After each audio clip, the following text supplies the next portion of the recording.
सभी को मेरा नमस्कार सर। एक बार फिर से हम लोग आ गए हैं आपके अपने चैनल द हार्टबीट में मेगा बायोलॉजी इजियर में लेके। तो इस चैप्टर में सर हम लोग लाइफ प्रोसेस का सेकंड पार्ट लेके आए क्लास 10 का। पिछले क्लास में हम लोग बहुत कुछ पढ़े थे, जिसमें पिछले क्लास में क्या क्या पढ़ा था बाबू? हाँ, मतलब पिछले क्लास में स्टूडेंट्स हम लोग स्टडी कर रहे थे कि लाइफ के बारे में हम लोग पढ़े थे। लाइफ के बारे में पढ़े थे कि लाइफ क्या होता है, लिविंग ऑर्गेनिज्म के बारे में पढ़ रहे थे कि लिविंग ऑर्गेनिज्म क्या होता है, और उसके के बारे में हम लोग पढ़े थे कि कोई भी ऑर्गेनिज्म जिसके अंदर में क्या होता है, प्रोसेस चलते रहता है, बायोकेमिकल प्रोसेस होते रहता है, उसको हम लोग क्या बोलते हैं, लिविंग ऑर्गेनिज्म बोलते थे। स्टूडेंट पिछले क्लास में एक जगह हम अक्सर मिस्टेक कर रहे थे। एक पॉइंट था, अगर वीडियो देखे होंगे तो उसमें देखे होंगे कि एनिमल बोल के और उसमें हम बता रहे थे कि ब्रांचेज है और रूट है, लिव्स है। तो उसमें थोड़ा सा स्टूडेंट वहां गलती हो गया था, इसलिए इसको हम क्षमा प्रार्थना करते हैं। बट आप लोग इतना भी भगवा नहीं है कि समझ नहीं पाइएगा कि आखिर सर लिव्स के बारे में चर्चा किए हैं और रूट के बारे में चर्चा किए हैं, तो वो मतलब एनिमल को लेके चर्चा कर रहे थे या फिर मतलब प्लांट को लेके चर्चा कर रहे थे। तो लास्ट में जब हम वीडियो देखे तो उसमें हम देखे कि हमसे तो मिस्टेक हो गया, तो आप समझ जाइए कि वहां पे किस चीज का चर्चा हो रहा था। स्टूडेंट्स आज जिस टॉपिक को हम लोग लेके कल उसी के बारे में, जैसे पिछले क्लास में हम लोग मूवमेंट के बारे में पढ़ रहे थे, ठीक है। तो मूवमेंट के बारे में हम लोग पढ़ने के साथ साथ हम लोग ये बता रहे थे कि कोई भी ऑर्गेनिज्म जो है वो प्लेस को जो चेंज कर रहा है, क्या स्टूडेंट्स, कोई भी ऑर्गेनिज्म जो प्लेस को चेंज कर रहा है, तो जो प्लेस चेंज होता है तो उसी को हम लोग क्या बोल रहे थे, मूवमेंट बोल रहे थे। अब मूवमेंट में एक हो रहा था कि पूरा बॉडी पार्ट मूव कर रहा था, और एक हो रहा था कि पार्टिकुलर, क्या स्टूडेंट्स, बॉडी मूव कर रहा था। हाँ, पार्टिकुलर बॉडी मूव कर रहा था, सही आता है। तो पार्टिकुलर बॉडी जो मूव हो रहा था तो उसको हम लोग क्या बोल रहे थे, मूवमेंट बोल रहे थे। इसके बाद स्टूडेंट्स हम लोग पढ़े थे कि मूवमेंट जो है बेसिकली कितने तरह का हो रहा था, दो तरह का हो रहा था। एक जो मूवमेंट हो रहा था उसको हम लोग बोल रहे थे कौन, विजिबल मूवमेंट, और एक जो मूवमेंट हो रहा था उसको हम लोग इनविजिबल मूवमेंट बोल रहे थे। और हम एक होमवर्क दिए थे कि डिफरेंट बिटवीन लिख के लाना था लिविंग थिंग्स और नॉन लिविंग थिंग्स में। तो आप लोग तो लिख के लाए नहीं होंगे, आप लोग तो भगवा है, सुपरलेटिव डिग्री के भी। खैर कोई बात नहीं, जो भी लाए कॉपी लाए है नहीं, अच्छा ठीक है, लिख लीजिएगा। और आप लोग भी स्टूडेंट्स, ठीक ना, उसमें डिफरेंट बिटवीन लिख लीजिएगा। तो पिछले क्लास में विजिबल मूवमेंट में हम क्या पढ़े थे, विजिबल मूवमेंट में बोल रहे थे कि सर एक ऐसा मूवमेंट जिसको हम लोग अपने नेकेड आई से क्लियरली देख पा रहे थे। तो जिसको क्लियरली नेकेड आई से देख रहे थे उसको हम लोग बोलते हैं विजिबल मूवमेंट। और इनविजिबल मूवमेंट बोल रहे थे कि जिसको हम लोग मतलब मूवमेंट हो रहा था बट उसको हम लोग देख नहीं पा रहे थे, उसको हम लोग बोल रहे थे इनविजिबल मूवमेंट। आज स्टूडेंट देखिएगा एक टॉपिक है, टॉपिक क्या है कि necessity of the molecular movement. मतलब कि सर कि जो भी मूवमेंट हो रहा था, विजिबल मूवमेंट, इनविजिबल मूवमेंट, जो मूवमेंट हो रहा था तो उसका क्या जरूरत है, क्यों जरूरी था वो, इसके बारे में स्टूडेंट्स हम लोग पढ़ेंगे। सबसे पहले सर हम लोग एक बात हमेशा याद रखना है कि ये जो मूवमेंट है जो ऑर्गेनिज्म के बॉडी में हो रहा है वो एक इसेंशियल प्रोसेस के तहत में आता है। बात समझे, ये मूवमेंट लिविंग ऑर्गेनिज्म में होना जरूरी है, क्योंकि अगर ये मूवमेंट नहीं होगा तो जाहिर सी बात है सर न्यूट्रिशन का सप्लाई नहीं होगा। अगर ये मूवमेंट नहीं होगा तो वेस्ट मटेरियल बॉडी से बाहर नहीं निकलेगा। अगर ये मूवमेंट नहीं होगा तो एक्सचेंज ऑफ सब्सटेंस नहीं होगा, ऑक्सीजन अंदर नहीं जाएगा, कार्बन डाइऑक्साइड बाहर नहीं आएगा। तो ये मूवमेंट होना जरूरी है।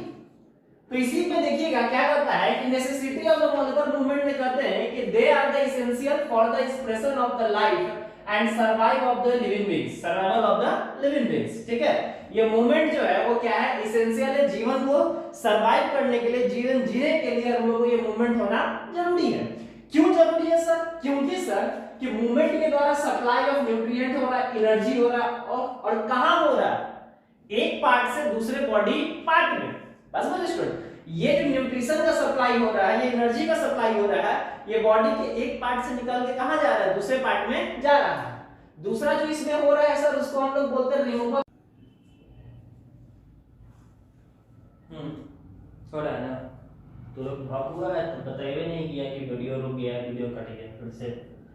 स्टूडेंट देखिएगा हम लोग चर्चा कर रहे थे किसके बारे में, नेसेसिटी और मॉलिक्यूलर मूवमेंट के बारे में बता रहे थे। इसमें हम लोग बता रहे थे कि मूवमेंट आखिर क्यों जरूरी है। तो इसमें हम लोग बताए थे कि मूवमेंट किससे जरूरी था, न्यूट्रिशन के सप्लाई के लिए, एनर्जी के सप्लाई के लिए, या कैटाबॉलिक प्रोसेस या वेस्ट प्रोडक्ट जो है इसको निकालने के लिए हम लोग को क्या जरूरी है, मूवमेंट जरूरी था। या फिर सर हम लोग क्या बोल सकते हैं कि बॉडी पार्ट को रिपेयर करने के लिए ये न्यूट्रिशन जरूरी है। जैसे कि हम लोग बात कर रहे थे कि जैसे कि मान लिया जाए कि हम लोग का बॉडी पार्ट यहाँ कट जाता है, छिल जाता है, तो जब बॉडी पार्ट कट जाता है या छिल जाता है तो उस समय देखिएगा छिलने के बाद तुरंत वहां पे एक ब्लैक कलर का लेयर चढ़ जाता है। तो वो ब्लैक कलर का लेयर क्यों चढ़ता है स्टूडेंट्स, क्योंकि वहां पे क्या होता है, आरएनए पार्टिकल्स, ठीक ना, आरएनए पार्टिकल इसमें प्रोटीन कंटेन करके रखता है, तो वो वहां जाके वहां रिपेयर करना। अब सोचिए स्टूडेंट्स कि जब वो रिपेयर होगा, सॉरी जब आरएनए मूवमेंट करेगा ही नहीं, वो एक प्लेस से दूसरे प्लेस तक जाएगा ही नहीं, यानी वो आरएनए का ना कर मूवमेंट, तो अगर वो रुस गया, मूवमेंट नहीं करेगा, तब क्या होगा स्टूडेंट्स कि वो आरएनए जहां है वहीं रहेगा, ये जो हमारा इंजरी यहां होगा वो कभी भी रिपेयर नहीं होगा। तो इसीलिए स्टूडेंट्स मूवमेंट क्या है, जरूरी है। बॉडी को मेंटेन करने के लिए भी मूवमेंट क्या है, जरूरी है। अब यहाँ पे स्टूडेंट्स एक टॉपिक आता है जिसको हम लोग बोलते हैं मेटाबॉलिज्म। अब देखिएगा कि धरती पर कोई भी लिविंग ऑर्गेनिज्म है स्टूडेंट्स, क्या बोल रहे हैं कि धरती पर कोई भी अगर लिविंग ऑर्गेनिज्म है तो जाहिर सी बात है सर कि वो जो लिविंग ऑर्गेनिज्म है उसमें केमिकल प्रोसेस होते रह रहा है। बात समझे, धरती पर कोई भी लिविंग ऑर्गेनिज्म होगा उसमें क्या होगा, केमिकल प्रोसेस होते रहेगा। तो मेटाबॉलिज्म किसको बोलते हैं, the various chemical reaction and the process which होगा स्टूडेंट, देखिए यहां हम गलती कर दिए, विच, ठीक ना, which take place in the living organism for the survive, जीवन जीने के लिए जो लाइफ में जितने भी तरह का केमिकल रिएक्शन होते रह रहा है, बात समझे, जीवन जीने के लिए लाइफ में या फिर हमारे अपने बॉडी में बात कर सकते हैं, लिविंग ऑर्गेनिज्म के बॉडी में जो केमिकल रिएक्शन हो रहा है, ये इसको हम लोग बोलते हैं मेटाबॉलिज्म प्रोसेस, ठीक है। जीवन जीने के लिए लाइफ में जितने तरह का क्या बोल रहा है, जो केमिकल रिएक्शन हो रहा है उसको हम लोग क्या बोलते हैं स्टूडेंट्स, मेटाबॉलिज्म प्रोसेस बोलते हैं। अब ये जो मेटाबॉलिज्म प्रोसेस है स्टूडेंट्स, ठीक है, बेसिकली इस मेटाबॉलिज्म प्रोसेस में दो तरह का प्रोसेस होता है। ये जो हमारा मेटाबॉलिज्म प्रोसेस है, इस मेटाबॉलिज्म प्रोसेस में, ठीक है, कितने तरह का होते जा रहा है, दो तरह का होते जा रहा है। एक आ रहा है इसमें कैटाबॉलिक प्रोसेस और एक इसमें आ रहा है स्टूडेंट्स एनाबॉलिक प्रोसेस। क्या, हाँ ठीक, एक इसमें आ रहा है कैटाबॉलिक प्रोसेस और एक इसमें आ रहा है एनाबॉलिक प्रोसेस। तो स्टूडेंट्स एक बात तो क्लियर है कि कैटाबॉलिक प्रोसेस किसको बोलते हैं, breaking down of the process, ठीक है। अगर सेल के अंदर कोई भी सब्सटेंस अगर टूट रहा है, सेल के अंदर कोई भी सब्सटेंस टूट रहा है, ब्रेक डाउन हो रहा है, तो उसको हम लोग बोलते हैं कैटाबॉलिक प्रोसेस बोलते हैं। क्लियर स्टूडेंट, अगर किसके अंदर बोले, सेल के अंदर कोई भी सब्सटेंस अगर टूट रहा है, ब्रेक डाउन हो रहा है, तो उसको हम लोग बोलते हैं कैटाबॉलिक प्रोसेस। और एनाबॉलिक प्रोसेस क्या बोलते हैं, सब्सटेंस के अंदर सेल में अगर बिल्डअप का प्रोसेस हो रहा है, मतलब अगर कोई सेल या कोई सब्सटेंस मॉलिक्यूलर वहां बन रहा है, बिल्डअप हो रहा है, तो उसको हम लोग बोलते हैं एनाबॉलिक प्रोसेस। अक्सर ये क्वेश्चन आता है, ठीक है, कि कैटाबॉलिक प्रोसेस क्या है, एनाबॉलिक प्रोसेस क्या है, मेटाबॉलिज्म क्या है, तो कभी भी आजकल उसमें कंफ्यूजन नहीं करना है। मेटाबॉलिक प्रोसेस सिंपली बोला था, various biochemical reaction occur in the living organism, occur in the living organism, उसको हम लोग बोलेंगे मेटाबॉलिक प्रोसेस। कैटाबॉलिक किसको बोलेंगे स्टूडेंट्स, बोलिए,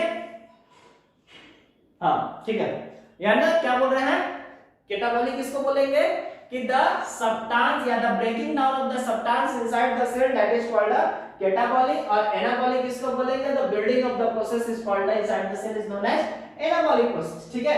अब स्टूडेंट्स एक बात याद रखना है कि कोई भी मूवमेंट है या किसी भी सेल के अंदर मूवमेंट करने के लिए, या सेल के अंदर जो डिफरेंट तरह का मेटाबॉलिक प्रोसेस हो, अच्छा ये मेटाबॉलिक प्रोसेस में क्या हो रहा है, बेसिकली सर हम लोग बोलते हैं, क्या बोलते हैं सर, आप तो बोल दिए सर बायोकेमिकल रिएक्शन। अब ये बायोकेमिकल रिएक्शन क्या, ठीक है स्टूडेंट्स, अगर कोई आपसे पूछ दे कि ये बायोकेमिकल रिएक्शन क्या है, तो कोई भी बायोकेमिकल इस्तेमाल किसी भी तरह का काम अगर आपके बॉडी में हो रहा है, कोई भी तरह का काम हो रहा है, बस ये लाइफ प्रोसेस का पार्ट है। मतलब आप न्यूट्रिशन कर रहे हैं, वो बायोकेमिकल प्रोसेस, रेस्पिरेशन कर रहे हैं, ट्रांसपोर्टेशन कर रहे हैं, एक्सक्रीशन कर रहे हैं, कोई भी काम आपके बॉडी में, each and every work are occurred in our body, that is called a metabolic, या इसको मेटाबॉलिक प्रोसेस बोल सकते हैं। इसको मेटाबॉलिक बोलिए, मेटाबॉलिक बोलिए, मेटाबॉलिक प्रोसेस बोलिए, सब वही है।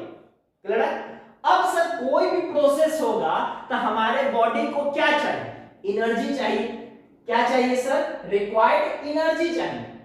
तो ये एनर्जी जो है, ये एनर्जी जो है हम लोग के सेल में किस फॉर्म में? एटीपी के फॉर्म में।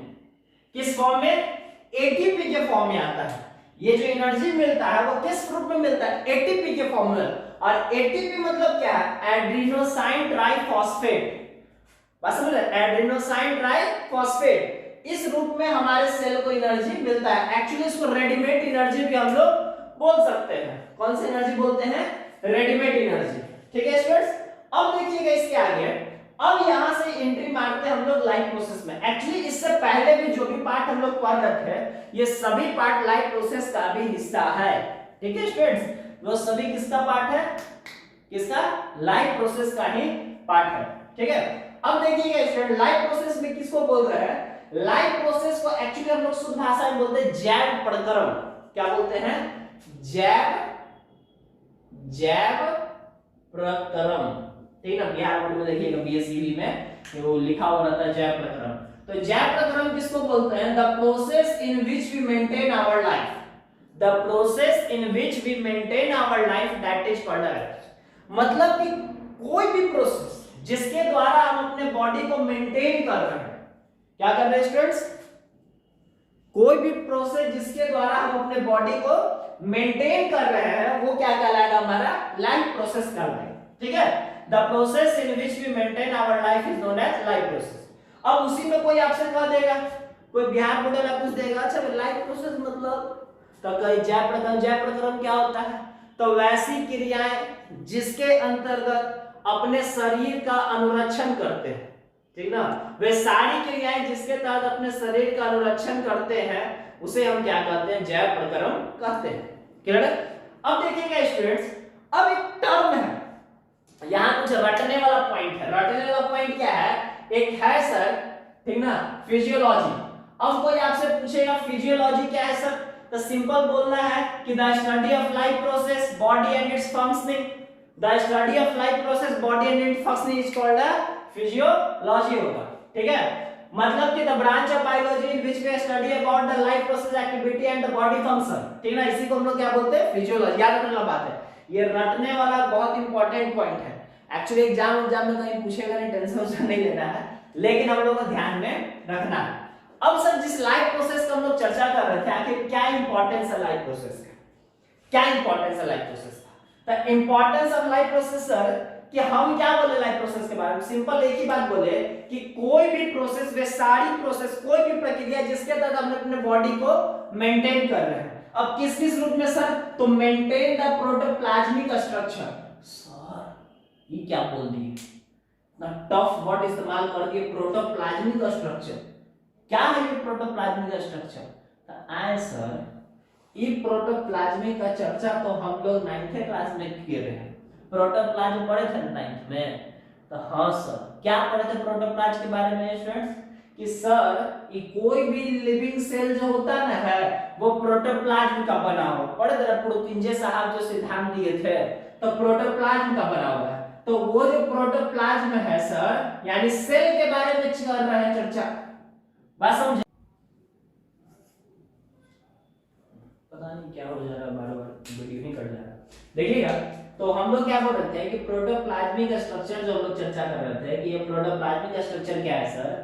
कि कोई भी सेल, बात समझे, कोई भी सेल जो है 9th क्लास में लोग पढ़े थे कि कोई भी सेल जो है वो किसका बना हुआ है? प्रोटोप्लाज्म का बना हुआ है। कोई भी सेल जो है वो किसका बना है? प्रोटोप्लाज्म का बना हुआ है। ठीक है? अब प्रोटोप्लाज्म किसको बोलते हैं? हम लोग पढ़े थे सर क्या चीज? कि न्यूक्लियस और साइटोप्लाज्म जब आपस में कंबाइन करता है तो उसको हम लोग पुरकिंजे साहब ने प्रोटोप्लाज्मिक थ्योरी जब दिया था तो उसी समय इस बात को क्लियरिफिकेशन हो गया था। तो इंपॉर्टेंस ऑफ लाइफ प्रोसेस में क्या होता है कि लाइफ प्रोसेस में इसका भी maintain of the protoplasmic structure, यानी सेल के अंदर जो भी स्ट्रक्चर है या जो भी इंटरनल ऑर्गन है उसका काम करने के लिए प्रॉपर तरीके से हम लोगों को क्या चाहिए, लाइफ प्रोसेस का जरूरत होता है। इसका न्यूट्रिशन में, रिस्पायरेशन में, एक्सचेंज ऑफ मटेरियल में, ट्रांसपोर्टेशन में, ठीक ना, मूवमेंट में, ग्रोथ में, रिप्रोडक्शन में, एक्सक्रेशन में, ये सब में क्या है जरूरत होता है सर। अगर बिना लाइफ प्रोसेस के ये सब होगा ही नहीं। बात समझ रहे हैं? अब सर यहीं पे एक वर्ड आया, देखिए आपको हम आगे बढ़ गए थे यहाँ पे और यहाँ वीडियो ही कट गया था तब तक। ये सब भकुआ बैठा है, खाली बैठा गया हमारा सुनेगा, वीडियो देखते नहीं करेगा रिकॉर्ड हो रहा है कि नहीं हो रहा है। चलो देखिए, तो यहाँ एक वर्ड आया सर जिसको हम लोग बोलते हैं इरिटेबिलिटी। इरिटेबिलिटी क्या वर्ड है? इरिटेबिलिटी वर्ड जो आया सर वो इरिटेट से आया है। कहां से आया है? इरिटेट से आया है। इरिटेट किसको बोलते हैं? जैसे कि सिंपली भाषा में हम लोग क्या बोल सकते हैं कि irritability is a ability of living organism in which react to the stimulus. क्या बोलेगा फिर सुनने? Irritability is a ability of a living organism in which react to the stimulus. कोई भी मतलब कोई भी ऑर्गेनिज्म किसी भी स्टिमुलस को, किसी भी उत्तेजना का जो रिप्लाई देता है उसी को हम लोग क्या बोलते हैं? इरिटेबिलिटी में। जैसे हम लोग भी किसी भी चीज में जब इरिटेट होते हैं, कोई बहुत ज्यादा बोलता है, बकबक करता है, तो चुप रहो यार क्या बोल रहे हैं, तो इसका मतलब क्या हो गया कि उस व्यक्ति के द्वारा जो स्टिमुलेट किया गया, हम लोग उत्तेजित किया गया, उसका जो रिप्लाई दे रहे हैं वही हमारा कहलाता है इरिटेबिलिटी कहलाता है। अब स्टूडेंट्स आप लोग के लिए क्वेश्चन रहेगा हमारे तरफ से, क्या डिफाइन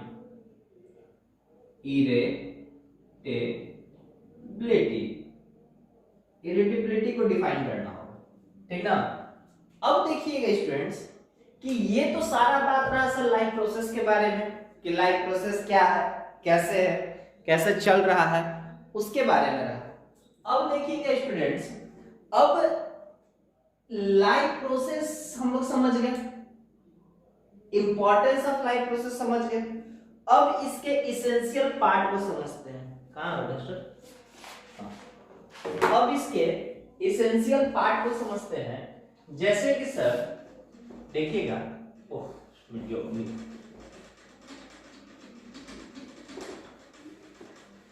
देखिएगा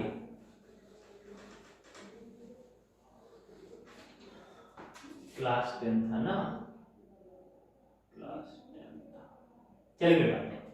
अब देखिएगा इसेंशियल लाइफ प्रोसेस,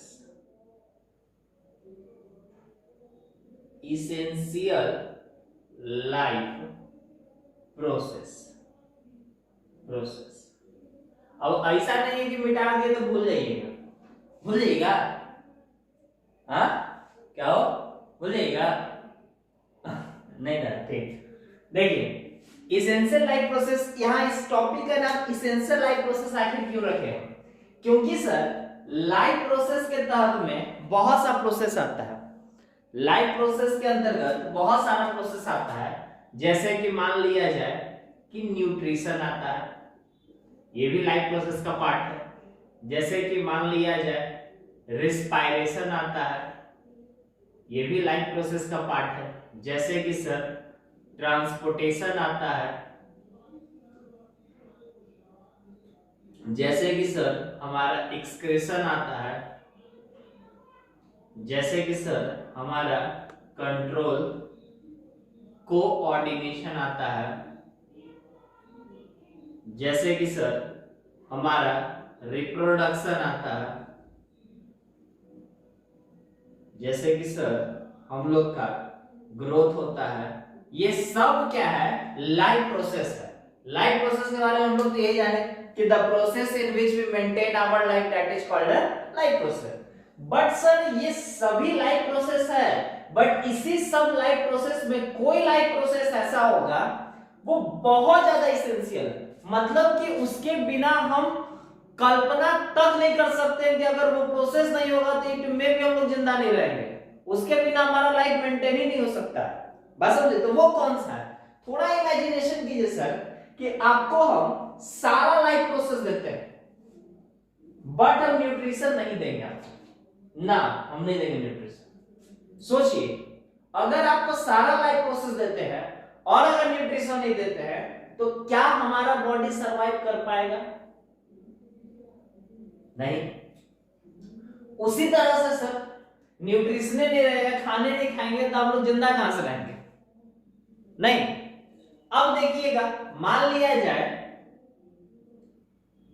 हम आपको सारा लाइफ प्रोसेस देते हैं, रिस्पायरेशन नहीं देते, तो बिना सांस के ऐसे भी नहीं रहेंगे, ऐसे हूं अभी ऑक्सीजन की कमी नहीं हो रहा, बात समझे? तो आदमी क्या रहेगा? जिंदा ही नहीं रहेगा। तो मतलब कि आपको न्यूट्रिशन मिलेगा, ट्रांसपोर्टेशन मिलेगा, एक्सप्रेशन मिलेगा, कंट्रोल कोऑर्डिनेशन मिलेगा, रिप्रोडक्शन सब मिलेगा, लेकिन हम अगर ऑक्सीजन नहीं देंगे तो क्या इंसान जिंदा रह सकता है? नहीं सर, नहीं रह सकता। अब सोचिए अगर आपको सब मिले, ट्रांसपोर्टेशन नहीं मिले, तभी ह्यूमन बीइंग सर्वाइव नहीं कर। ट्रांसपोर्टेशन का नहीं मतलब क्या? जैसे कि बॉडी में कोई सब्सटेंस है, वो जहां है वहीं रह जाए, वहां से कहीं दूसरी जगह मुंह का खाना मुंह में रह जाए, पेट में जमे नहीं कर, तब भी इंसान सर्वाइव नहीं कर पाएगा।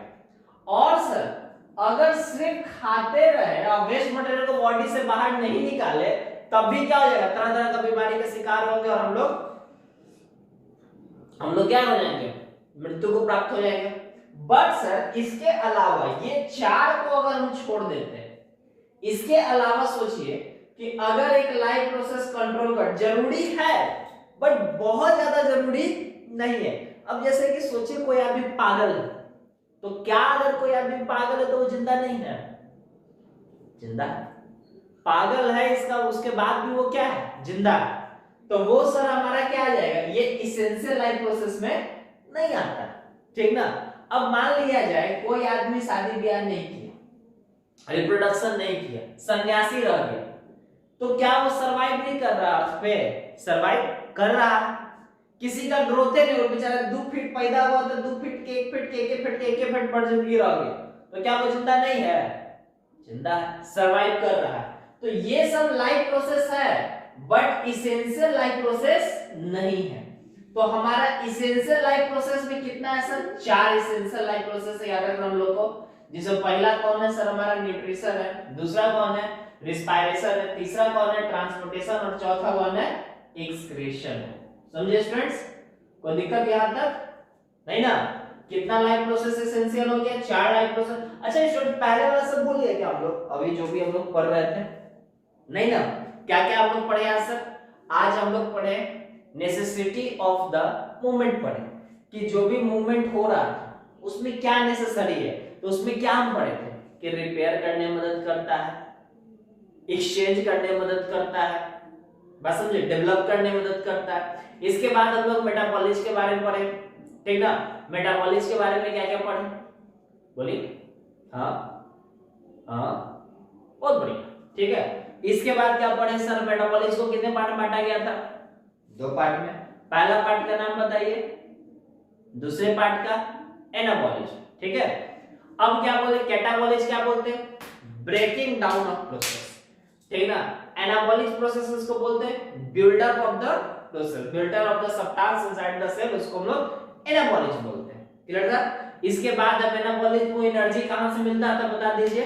एटीपी से। एटीपी का फुल फॉर्म क्या होता है? Adenosine triphosphate. बहुत बढ़िया। इसके बाद लाइफ प्रोसेस हम लोग पढ़े थे। क्या पढ़ते? Life process, the process in which we maintain our life, that is called a life process पढ़े। इस किस बायोलॉजी के किस ब्रांच के तहत में आता है?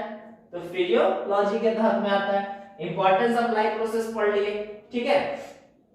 एसेंशियल लाइफ प्रोसेस पढ़ लिए। तो कुछ होमवर्क है स्टूडेंट्स जिसको बना के लाना है आप लोग को, ठीक ना? और जिनको नहीं पता है वो आप हमें व्हाट्सएप भी कर सकते हैं, ठीक ना? और कोई भी बायोलॉजी से संबंधित प्रॉब्लम हो आप हमें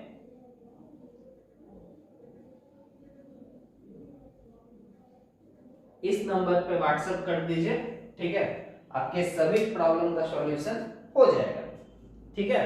चलिए स्टूडेंट्स, अब देखिएगा कुछ क्वेश्चन देते हैं जो आपको बनाना है, व्हाट्सएप कर दीजिएगा, और बाकी जो हम लोग के हैं वो बना के आप हमें दिखा सकते हैं। क्वेश्चन है सर, पहला तो दे दिया डिफाइन रेटेबिलिटी, दूसरा बताइएगा